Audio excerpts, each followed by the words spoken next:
I am the tofu golem. Please enjoy the video. You begin by confirming prerequisites: the crafting level, gilding tool, and raw logs. Once those are ready, travel to the nearest gilding station or bench. This is where the process becomes reliable. First, deposit your logs and select the Gilded Log Marker recipe, then pay any small fee. Take a test batch of 5 logs to avoid waste, because early adjustments to pressure and timing determine finish quality. Keep tools nearby so you can iterate quickly without losing momentum. Now you execute the core steps. Start by preparing each log. Strip bark and sand to a smooth surface so the gold will adhere uniformly. Uneven surfaces cause flaking.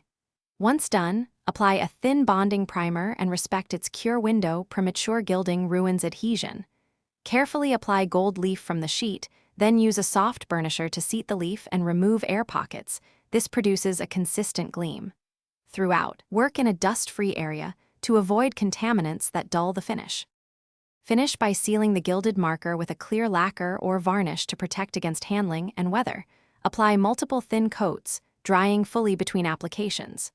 Once sealed, inspect edges for thin spots and touch them with small leaf fragments and precision tools, then reseal those areas. If you encounter chipping or peeling, stop, gently remove loose leaf, reprime the affected area, reapply gold leaf, and then reseal, because correcting adhesion early prevents larger refinishing jobs later.